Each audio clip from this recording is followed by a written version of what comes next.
consiste à faire dans le cadre, bien sûr, du budget programme, à la reddition des comptes. C'est un acte de bonne gouvernance qu'on est en train de faire ce matin. Après la validation technique qu'on a eu à faire la semaine passée, nous voici aujourd'hui ce matin pour procéder à la validation politique de la revue annuelle conjointe du secteur. Donc il faut juste retenir que la revue, la RAC, qu'on est en train de soumettre à la validation de tout l'écosystème, il ne s'agit pas seulement du ministère, mais aussi de tout l'écosystème du secteur, du numérique et de la communication.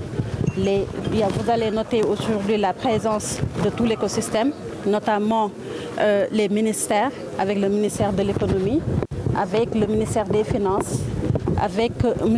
Lo Escalité, du président du comité des revues, qui est présent là, et que nous saluons la présence, qui montre l'importance de cet exercice de ce matin.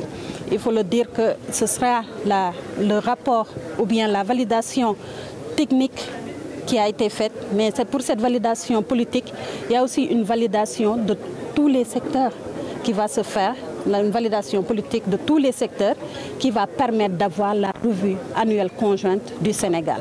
Donc c'est cet exercice qu'on est en train de faire ce matin avec la présence, comme je vous l'ai dit tantôt, de tout l'écosystème, de la société civile, du secteur privé, du numérique, mais aussi du secteur privé, du secteur postal et aussi du secteur de la communication, mais aussi des partenaires techniques et financiers. C'est juste pour dire l'ampleur de cet exercice qui montre l'importance aussi du document qui sera vraiment soumis à validation politique cet après-midi, tout à l'heure.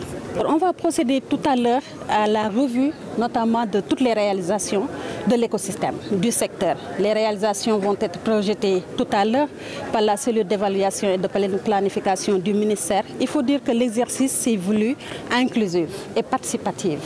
Comme je l'ai dit, ce document, certes, est élaboré au sein du ministère, mais on a recueilli des données.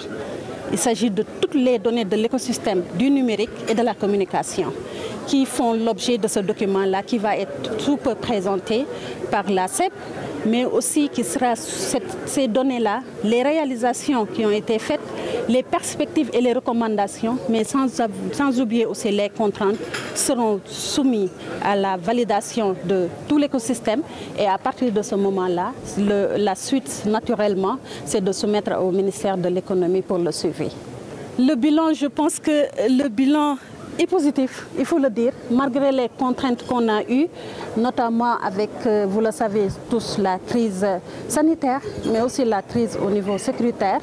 Mais il faut retenir que le secteur du numérique joue un rôle important dans le cadre de l'économie nationale. Tout à l'heure, l'écosystème va lui-même évaluer le bilan et qui sera vraiment soumis à l'appréciation de tout un chacun.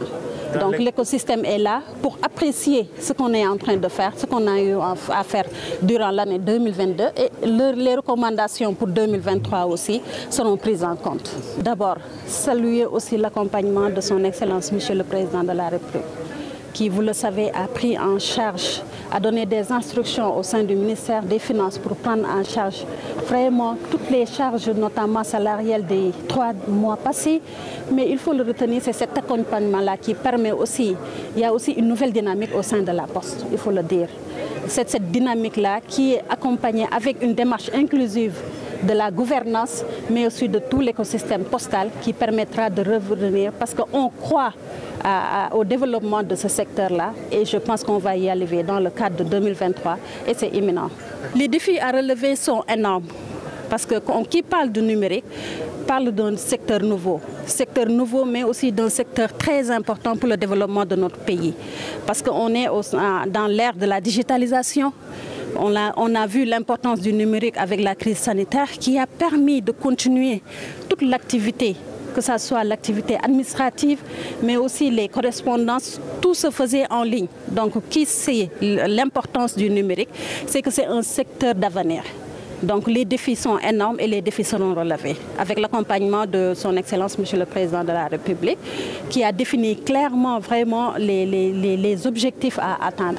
Il faut le dire qu'à travers la stratégie numérique 2025, c'est cette stratégie-là, ce plan d'action-là qui permettra de relever tous les défis. L'objectif reste atteignable et je reste optimiste. L'objectif sera atteint au moment du bilan. Tout le secteur sera convié, comme on l'a fait tout à l'heure, pour évaluer cette stratégie et élaborer la continuité. Il faut le dire que c'est une stratégie, certes, sur 2025, mais c'est une stratégie à temps continu. Au moment de l'évaluation, tout le monde sera convié et vous verrez par vous-même que les défis et les résultats escomptés ont été relevés vraiment.